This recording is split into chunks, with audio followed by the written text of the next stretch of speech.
I'd like to welcome all of you here today. For those that don't know me, I'm Joyce Thompson-Hovey, and I've been retired about 12 years from 40 years of teaching, and I live in my parents' house. They moved to Naples in 1972 when it was a sleepy, quiet little town. Anybody remember those days? But anyway, it isn't anymore. But I enjoy doing presentations. That's one of the things I've done since I retired. My husband said I reinvented myself, and that's what I like to do. I do a lot for the library and things like that. And I know a lot of you through Blue Zone or golfing or genealogy or different groups that I'm in.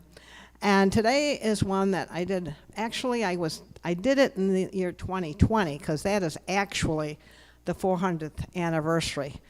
But I was supposed to give it here in March of 2020 when the world stopped, you know.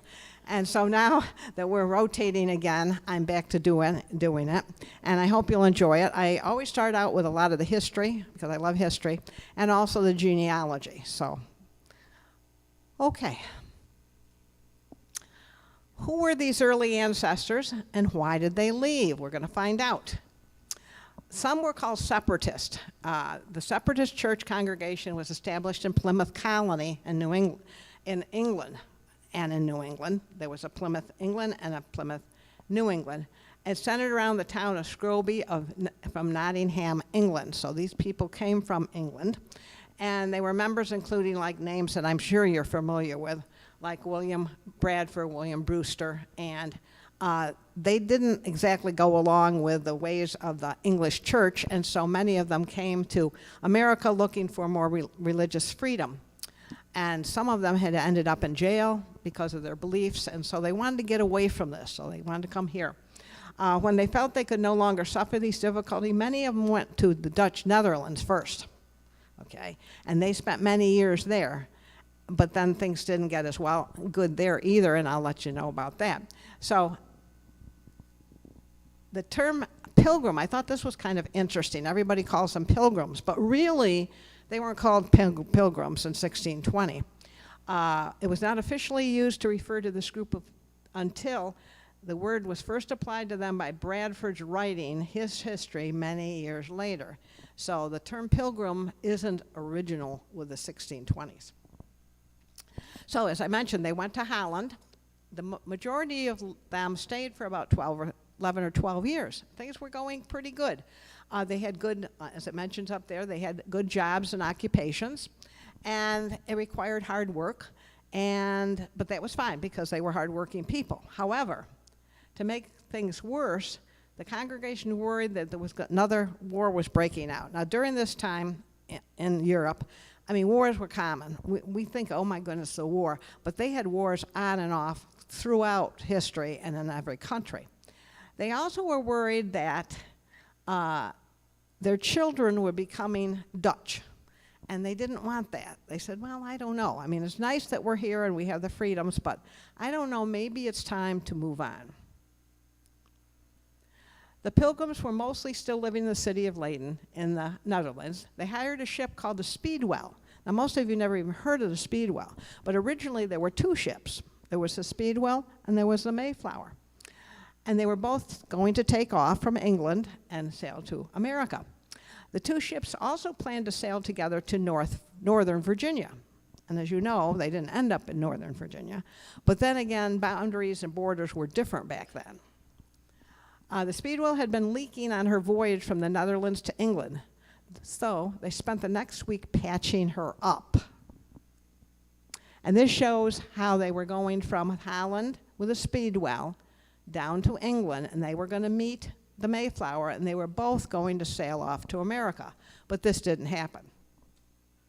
The Speedwell was declared unsafe, so they had to change their plans. Now, originally, all of these 102 people were going to be on two ships. Okay, now they're going to be on one ship. You can see the problem, and that's why it became very crowded. The cargo on the Speedwell was transferred over to the Mayflower. Some of the passengers were tired and disappointed, and some of them went home. And that happened quite often on many of these voyages. You know, they had to wait so long. Even like some of my German ancestors, they came in the Great German Migration of 1710, and they spent so much time just waiting on the ships in Rotterdam, in England. Many of them said, the heck with this, I'm going home. So some of them went home. The rest were crammed into the Mayflower. So finally, September 6th, the Mayflower departed from Plymouth, England, and headed for America. By the time they'd left England, they had already been living on board the ship for nearly a month and a half. And this is quite typical, actually.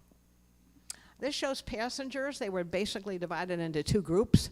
41 of the 102 passengers were what we call pilgrims today. The remaining were a mix of common people. None of these people were wealthy. They were all the middle class and towards poor end. The rich people were very happy in England, and they were all big in the church, and so they didn't want to leave. But these were the people that were kind of not treated as well. The Mayflower was broad of beam and double-decked. It had been used since 1616 in the wine trade. So that was the original purpose of the Mayflower, which you might not have known. It was roughly 110 feet long and 25 feet wide. Now, if you picture that, that's not really that big for 102 people, plus cargo and everything else. It was a mixed lot of various people, like I mentioned, most of common stock. Only 41 came from the Netherlands, 17 men, 10 women, and 14 children. So it was a mix. There were men, there were women, there were children. The voyage across the Atlantic took about 66 days, a little over 3 months it took to go across the ocean until they got to Cape Cod, which they were sighted on 9 November 1620. The first half of the voyage was very smooth. Things were great, okay? But then, by October, they began encountering a number of Atlantic storms, and the voyage got very rough. As I mentioned, there were 102 passengers. There were also 30 crew.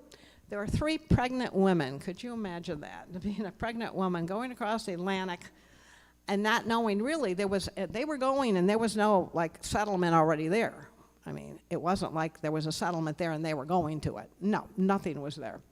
A son named Oceanus, okay, was born to Stephen Hopkins.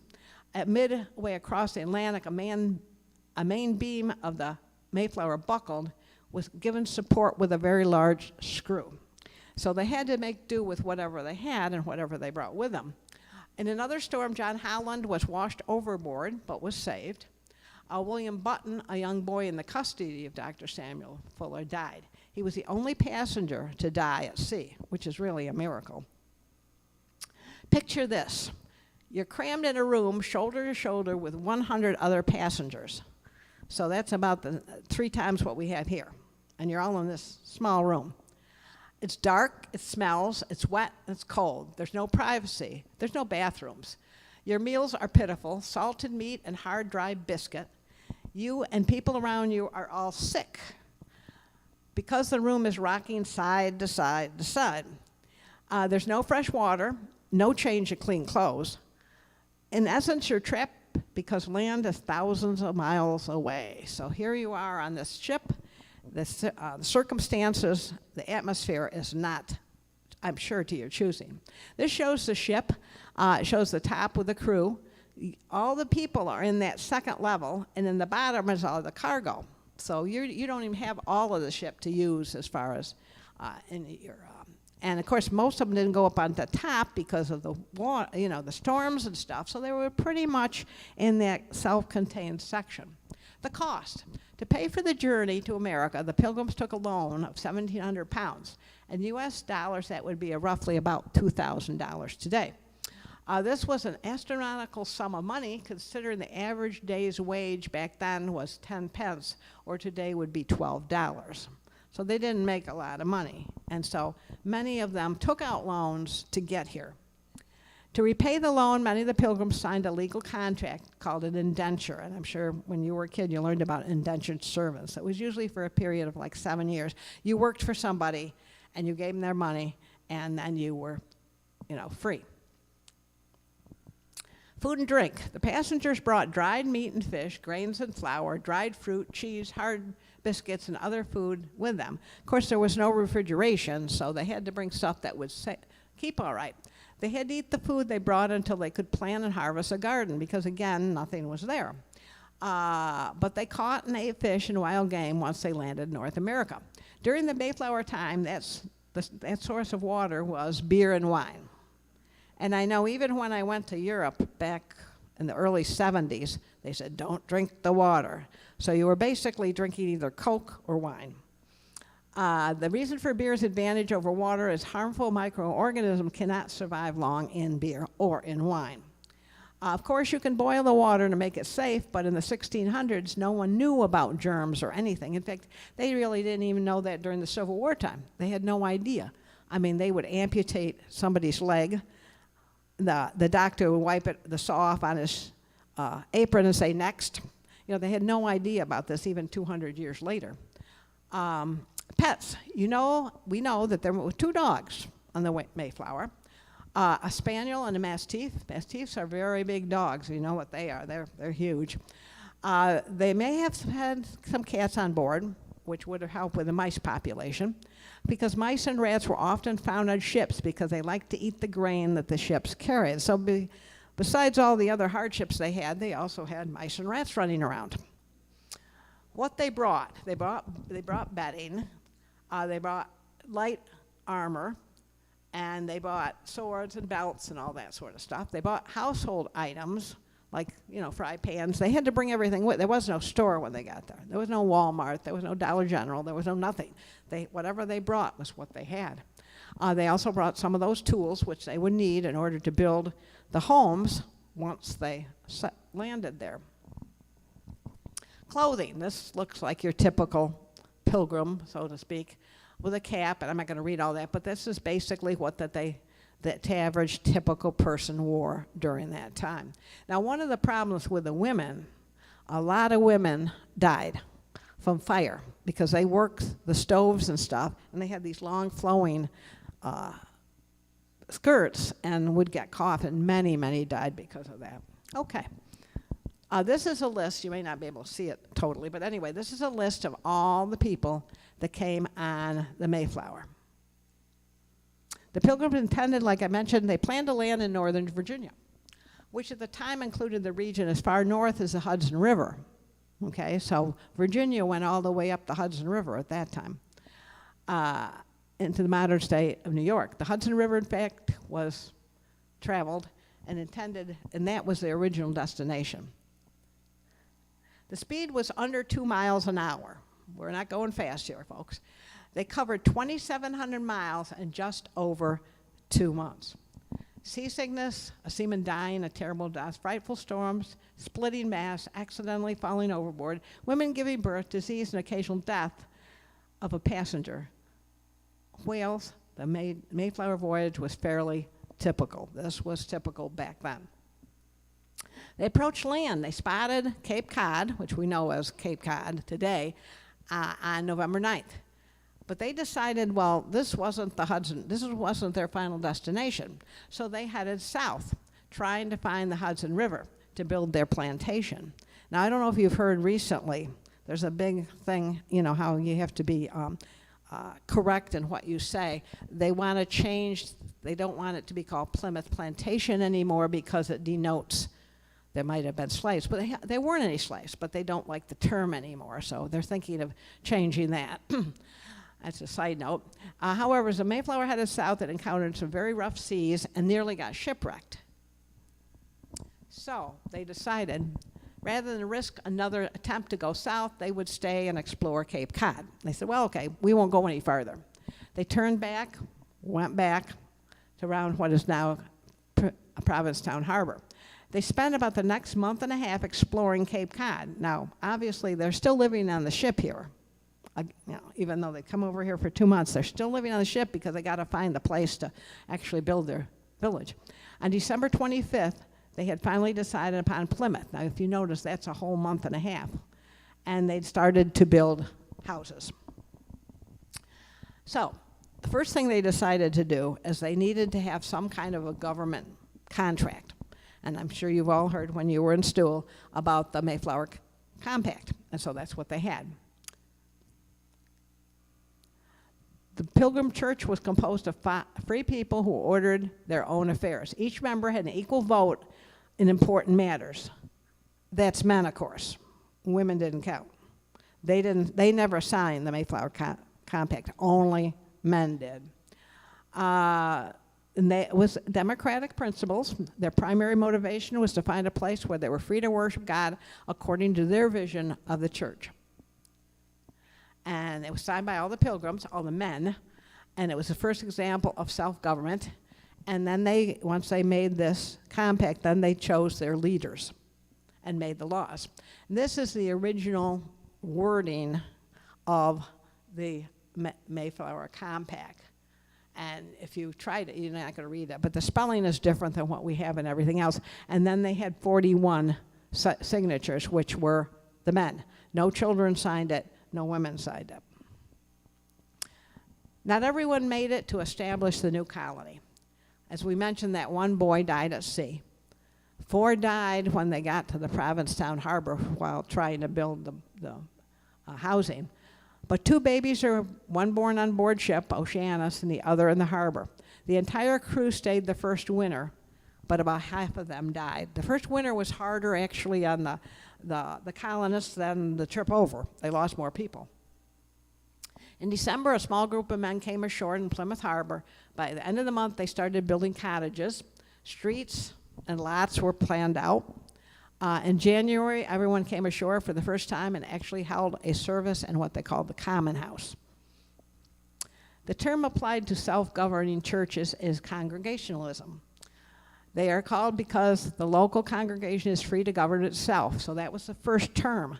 Membership in the congregational church is based upon owning the covenant, which in the Pilgrim Incident was first formulated in 1606 and then brought to Holland, then brought here. So they were really called Congregationalists. Finally, by March, the last of the houses were completed, but winter had been hard on them. 52 of that 99 that were left died of disease, pneumonia, typhoid, poor sanitation, poor diet, or just cold weather. Because if you've ever been to New England, it gets very cold around that area. It had not been for the help of the Wampanoag Indians teaching the settlers how to plant corn, they would have all starved. And if you go, how many of you have been to Plymouth Colony and Plantation? Okay, so you know. And of course, they had the Indians there and everything else, and it was really interesting. I've been there, I don't know, when I was teaching, we took the 5th grade on a whale watch every year. So I went to Boston area 17 times. And many of those we went to Plymouth. Unfortunately, I didn't start doing genealogy until I retired. So I didn't know I had all these ancestors there. Now I got to go back. Plymouth Plantation. Now there's many, if you notice, Plymouth is spelled different ways different times too. There's different, the English spelling and Americanized. These are some pictures that I took when I was there. In 1623, they had a division of land, and I have all these papers where it has the names and the acres and the location of where they had their land. This was, I copied from someone. It's not necessarily my direct ancestors, but what it shows is the plot of how it's laid out. Basically, there's one center road, and they lived on either side, and the common house and storage was right in the front. In 1627, there's a division of cattle by family, and you can see exactly how many cows and goats and sheep everybody owned, because that is all still found. Part 2. Well, like I said, when I retired 12 years ago, I started doing genealogy. And I did mine. I also did my son's. And when I was doing my son's, I made some interesting discoveries. First, remember, you're not often able to trace back to the Mayflower along just the male line. Many times it kind of goes male, you know, it changes up and down as we go along. In my case, it was through my son's great-grandmother, Luella Wood, that I was able to trace her lineage back to the Mayflower. One week I was concentrating on the Wood ancestor. Now, if you do genealogy, it's an ongoing thing. It consumes a lot of time, but it is interesting, and you learn a lot of interesting things. As I was getting back to my son's 5th great-grandfather, William Wood I, I noticed that his wife was named Susanna Fuller. And she was born in 1761 in Kingston, Plymouth, Massachusetts. So the little bells started ringing. I go, Plymouth, maybe if I keep going on this, I'll find something. This got me thinking. Using Ancestry, I found out that her father, Ezra Fuller, was actually born 1736 in Plymouth, Massachusetts. I got to the 7th generation and see that his son, John, married a Deborah Ring, which later will lead me to the Hopkins family that came on the Mayflower. So it takes a while to go back, as you go back. As I continued, the 8th great-grandfather, Samuel Fuller, was married Mercy Eaton, and followed their line back, brought me to Samuel Fuller, who came on the Mayflower, and through Mercy had both Francis Eaton's family and Francis and his father, John Millington. And so once you find one, all of a sudden you find a whole bunch more, because they all married each other. And so if you find one Mayflower person, you'll find a lot more, as I did. Remember, Plymouth Colony is small. The first 100 years, several passengers married each other, like I said, and they're all related. Stephen Hopkins was my son's 10th great-grandfather. And in 1609, he got a job as a minister's clerk. And then he ended up going, I'm not going to read all this, he ended up going to the original group that went to Virginia. So he had a little experience in what it was like to go to the New World, to settle up a settlement. And so his resume looked good for going to this. He went on a ship called the Sea Venture on a voyage to Jamestown in 1609 as a minister's clerk. But the ship wrecked in the Isles of the Devil. And this is a book that he wrote, Here Shall I Die Ashore. And he was stranded for 10 months. Now, if you've ever heard The Tempest by Shakespeare, they believe it's based on Stephen Hopkins. A report of the shipwreck reached England, and in 1611, Shakespeare's play The Tempest first appeared on stage. In a comic subplot, the drunken, power-hungry butler named Stefano tries to depose the island ruler, Prospero.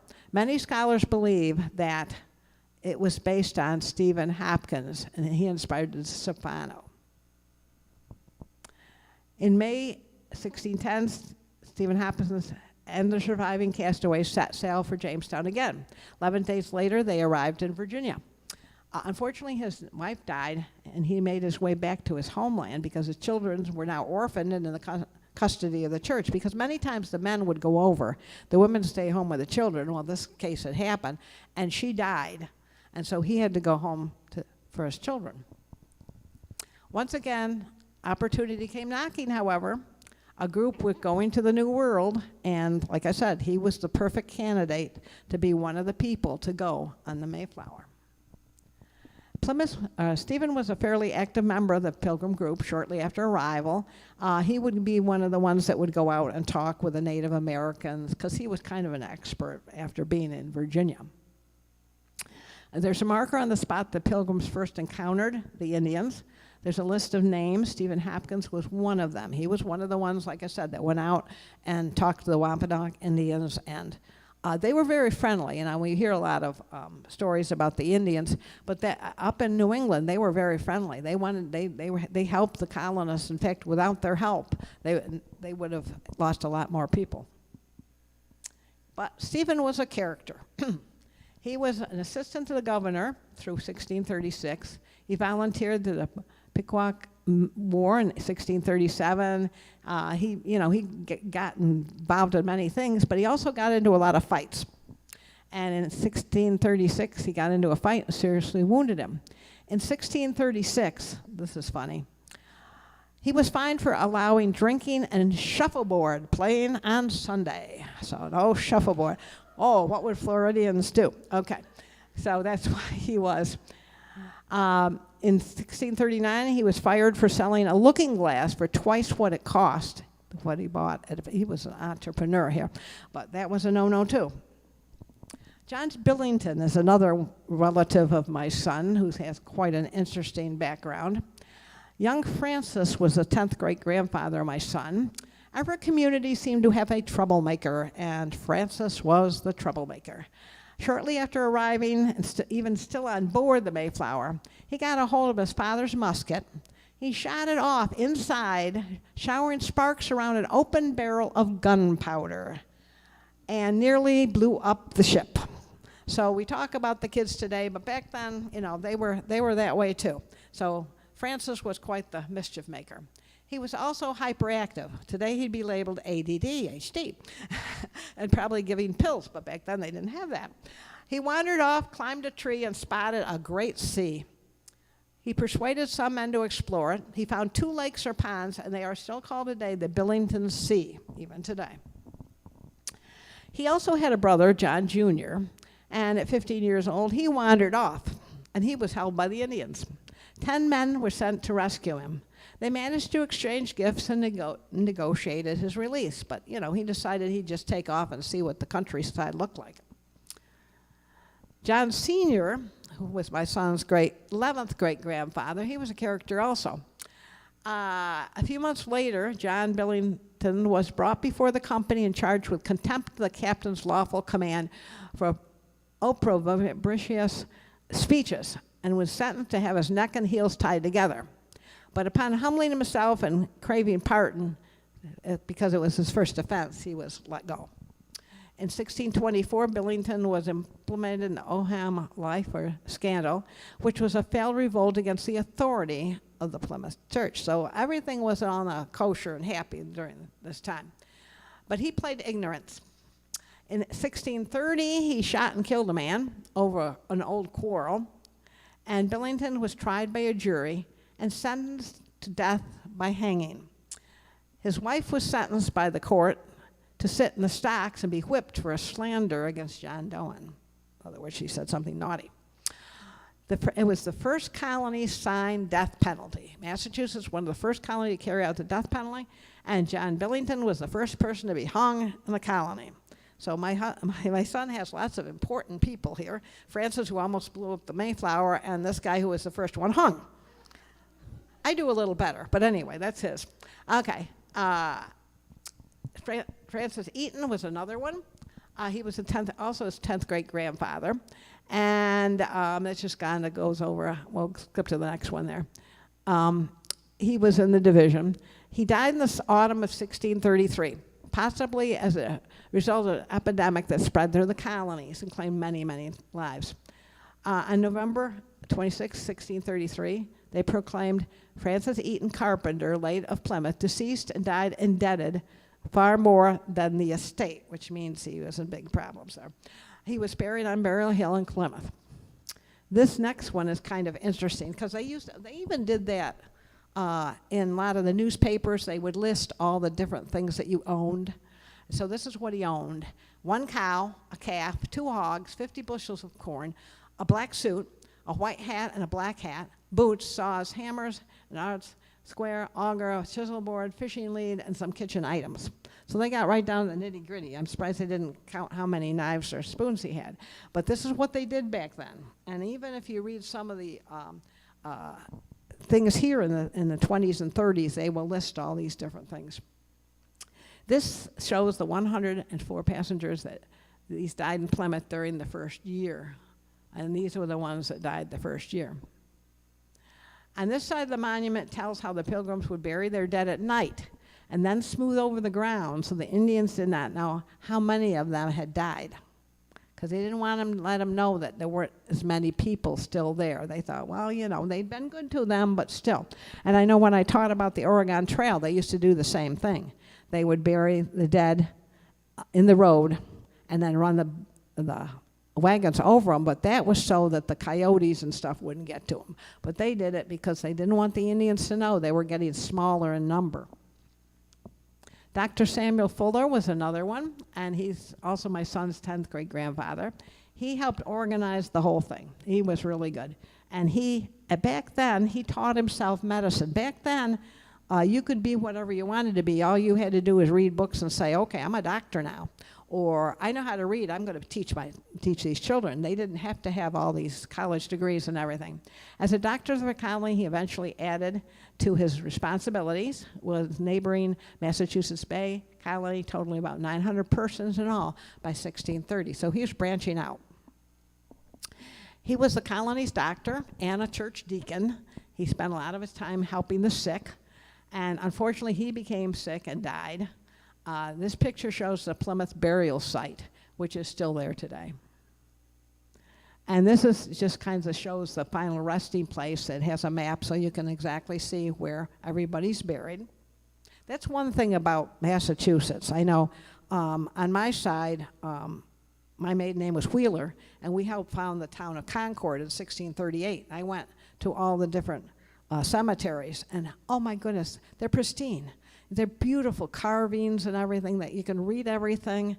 And every May, my second cousin and I, we go to the southern tier of New York looking for funerals, and you're wading this deep in grass, and some of them are abandoned, and it's terrible. But in Boston and around New England, they really take care of their cemeteries.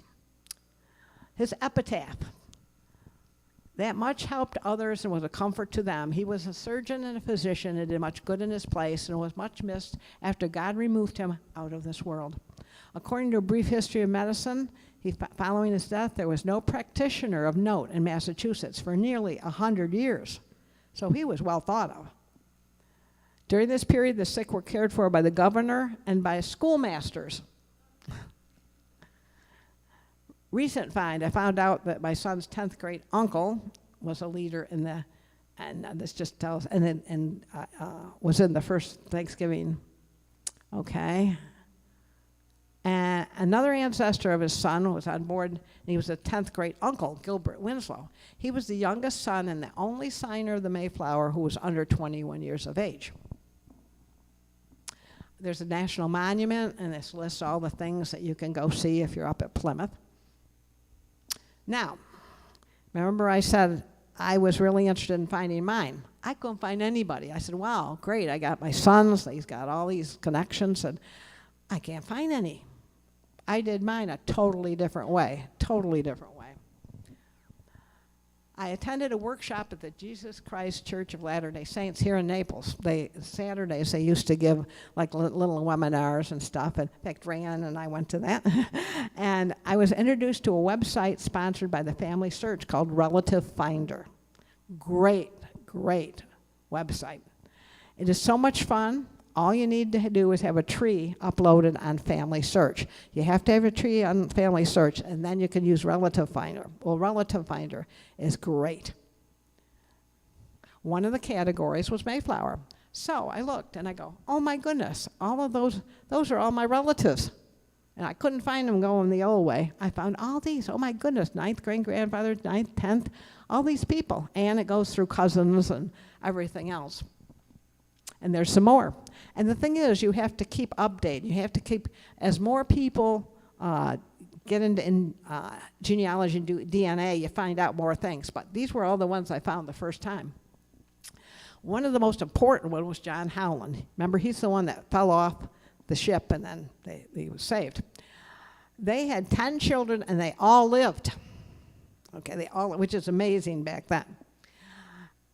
Today, nearly 35 million people worldwide are descendants of them. 35 million are descendants of John Howland and Elizabeth Tilley. Bigger than any other group from the Mayflower. Are you a John Howland descendant? You can find out by visiting his and his family's profile page in the Family Search Family Tree. First sign in the family.org and then click on, and you can go directly to his profile and find out all about him. Now recently I discovered these new ones that weren't on my original one. So you need to go back and find out, because I didn't think I was related to Bradford, but I am. He's my 4th cousin 10 times removed, which means he's distant, distant, distant. If you click on your ancestor's name, it will give you a chart that shows exactly how you connect to that ancestor. And that's the part. They don't just tell you, okay, there it is. Well, sometimes, you think, well, is this really true? They're just saying all this. I want to see some facts, some documents. So this shows that he's my 10th great-grandfather through my mother-father chain. And it goes male, male, male, female, female, and it shows all the way back. And it's on the Mayflower. Now, if you look at the next slide, I think, Okay, well, there's another one, but the tree looks something like this. The square on the very bottom is you, and then it goes up through all these different ancestors, generation by generation by generation. The next one, I think, yes, that's mine. I'm a little person at the bottom there, and then it shows how it goes up through my mother's line, and then it switches over and goes up, and all of these are names. So you can check out each name on your family tree and see that it's really true. And that I like, because normally, just to tell you that it's true doesn't mean anything, but you can look and see each person's individual name and their year of birth, death. So it's really good. The latest findings as of today, that was in 2022. This was the ones that I found.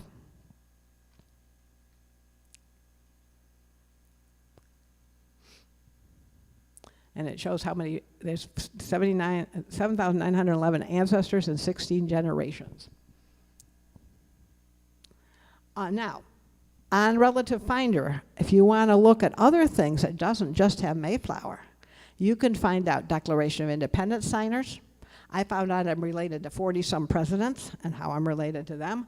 It has famous Americans, it has entertainers, and I found out a lot of the people that I do presentations on, I'm related to. Louisa May Alcott, I did a presentation on her. I'm related to her. And the person I really have loved since I was 4 years old, Abraham Lincoln. He's one of my cousins too. So you find out all this interesting information. Now, once you know the name of the ancestors, you can go to this website, and it tells you all about them, gives little biographical sketches, which is kind of neat. You click on the name, and then this is like I'm not going to read all that, but this is the biographical sketch of Elizabeth Tilley and John and Elizabeth Howland. So it tells all about, and then also up there you'll notice other people that are related to them. All the Bushes and the Roosevelts I'm related to because they're related to him. And Humphrey Bogart, Ralph Waldo Emerson, Dr. Spock, so if they're related to them, I'm related to them too. Okay, do you have Mayflower ancestors? You might think, well, I don't know if I do or not. Keep in mind, according to Genealogy Bank, 12% of all Americans are descendants from the Mayflower, 12%. Let's get you started on finding your Mayflower ancestors.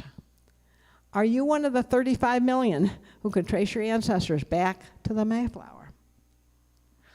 Although endlessly rewarding, it is true that tracing ancestors are very time-consuming. Okay, once you get going on it, I sit at my computer, and then all of a sudden my husband said, "It's time for dinner." I go, "Oh my goodness!" I sat down there after lunch. It's 4 hours later, and I can about move because you really get caught up in it.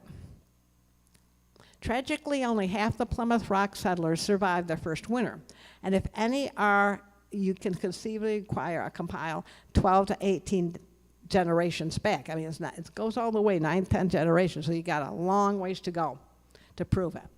Luckily, you don't need to travel too far. It used to be, like I didn't start, but some of my friends started back in the 50s, 60s, 70s, 80s and stuff, and they had to travel. They had to go to all these towns. They had to go to the libraries. They go to archives. We go to our computer, and most of it's right there, except there's nothing like really going to the towns, too. But there's a lot of websites. Common genealogical advice suggests you start with your family history research with yourself, and then you work backwards. There are something called a 15-generation chart, if you can do it. You start with you and go all the way back as far as you can go on these generation charts. And what it does, it has your parents, grandparents, and so forth. DNA is probably one of the biggest things that's really done a lot for genealogy, because with DNA you can find out, who you're related to. See where your ancestor, you can find exactly, like I'm 42% English and so much percent German, and it shows you exactly where they're from. Now, if you didn't have English people in your tree, chances are then you're not going to be on the Mayflower. You had to have English relatives. When and where did they settle in America? Did they migrate before 1700? If yours came in the 1800s, they weren't on the Mayflower. Okay, so you have to have English ancestors who came before 1700. If you do, then there's a chance you might find somebody.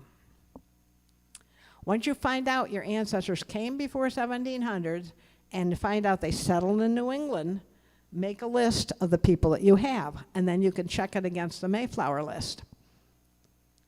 And then you have a list of the Mayflower and see if any of the names are similar. When you list, with your list, then you go to Ancestry. Now, Ancestry is a paid website, but if you have a Collier County library card, you can get into it free at the library. And so you can, that's how I started out. My first year, I went to the library and spent hours at the library using their Ancestry. And then I thought, well, I'm doing a lot of this, I might as well bite the bullet and pay the price. These are some of the websites that you can go to. And there's also a Collier County website. I found a lot of books that were really good and a DVD that was worth watching. And those are the one on the left is really good. But there's a lot of good books on Plymouth that will help you. A great source of information is right here in Collier County. I'll tell you, we have a very active genealogy society. And we have a room down at Naples Regional that's just genealogy. They have books and books and books just on the Mayflower. But they also have it on every state. And they have passenger lists. They have just a wealth of information that you can go down there and use at any time. They also have a website that you can scroll down, and it tells about all the books and all the things that they have available there, too. In conclusion, hopefully you have found this information useful in your quest to find a maybe, and hopefully I've sparked your interest in finding ancestors. Perhaps you can start building your family tree. And remember to have fun. That's the most important thing. Then I've also added something specifically for this program, because I usually kind of change them and adapt them to the group that I'm in. So this next has to do with the church. The Church of the Pilgrimage in Town Square, Plymouth, Massachusetts, continues to carry on the faith and understanding of church government and Pilgrim's Father. In 2006, the covenant which formed the basis of their congregation was 400 years old. And in 2020, we celebrated the 400th year of the Mayflower. In 2020, our Mayflower Church received a letter inviting us to attend a church service in 2020 and wanted us to write up an article in history of our Mayflower Church to be included in a booklet of 130 churches who shared this name. My question is for the pastor, did they ever do this? They did it. Okay, so there is one. Because I know he was sharing that information with me in 2020, but with everything happening, I wasn't sure if they continued to do that. This is a letter that he received about that. And I would like to end this program in a little different way with what I think is an appropriate hymn. And it's called, "He Pilots My Ship." And these are the words. We're going to have the words up there. And we're also going to play the Gaither rendition of it.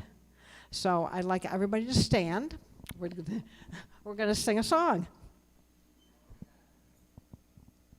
And hopefully this works good.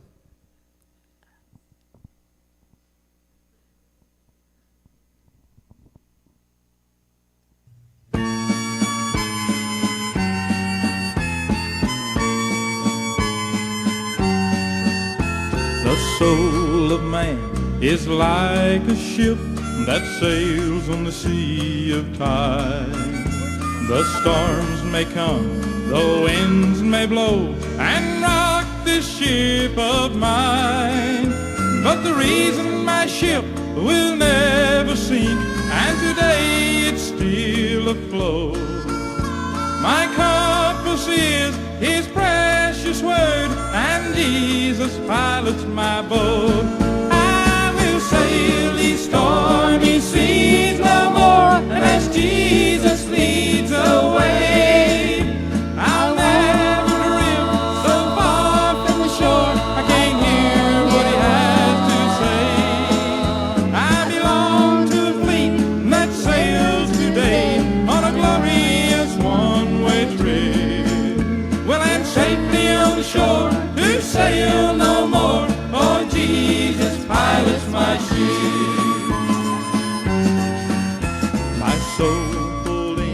to safety's port, my stern was torn apart. The bow of my vessel was so badly crushed, and waters flooded my heart. I'd sailed so long on life's angry wave, with my cargo of fear and despair. Then I called on his name, he lifted the blame, now he pilots my ship everywhere. I will sail these stormy seas no more, unless Jesus leads the way. I'll never drift so far from the shore, I can't hear what he has to say. I belong to a fleet that sails today on a glorious one-way trip. Well, I'm safely on the shore to sail no more, for Jesus pilots my ship. My ship.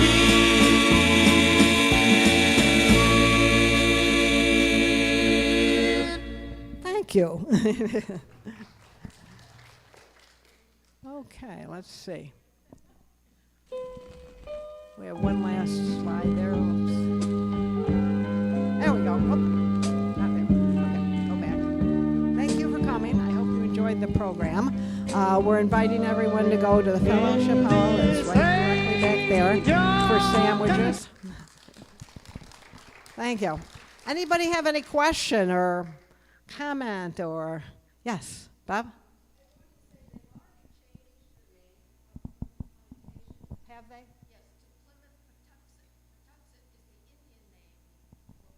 Okay, so they have already changed it, not Plymouth Plantation. I knew they were thinking about it.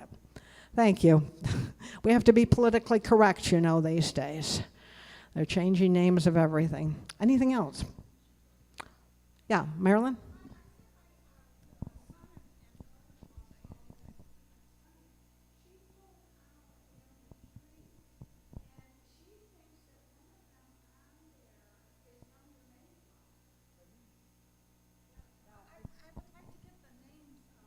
Well, I think Scott has recorded this, correct, Scott? So hopefully it's going to be streamed. But I can also get you the place, you know, information as far as websites and stuff. Yeah, yeah. It's really interesting. I mean, it's fascinating. And like I said, I did my son's through the tree. I did mine through Relative Finder, which does all the work for you. Yeah. Does she have the key there is to have a tree on Family Search. On Family Search.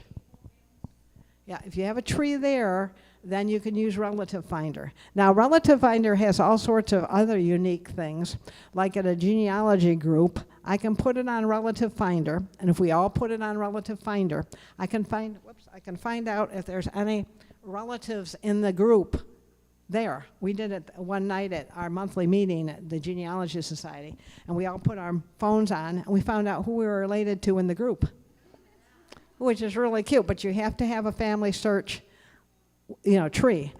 I have Ancestry, but I also have it on Family Search, and but it's great. And of course, Family Search is free, and Relative Finder is free, and so it's really kind of neat. They have games and everything, and all sorts of different things. But now everything is so different. I know I have a cousin that started years ago when you had to go and do all the legwork. Where now, you know, except I still like to go.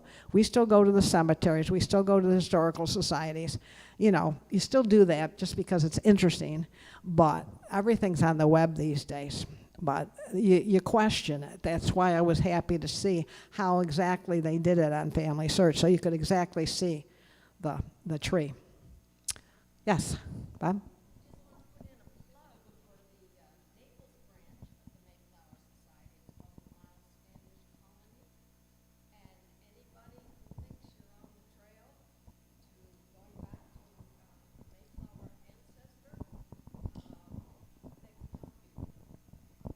Yeah, she's talking about the Mayflower group, and she's part of that, right? And they will show you and help you make the connection. And I actually, after this, This program's a lot longer than what I just did for you. It has on how to join the Mayflower. It has how to do other things, but that's more like for a genealogy group than this one. And this is the first time I've added about the church and had to sing a song because I thought it'd be appropriate for this. And so I like to change it up and do different things depending on the group. It's like when you teach.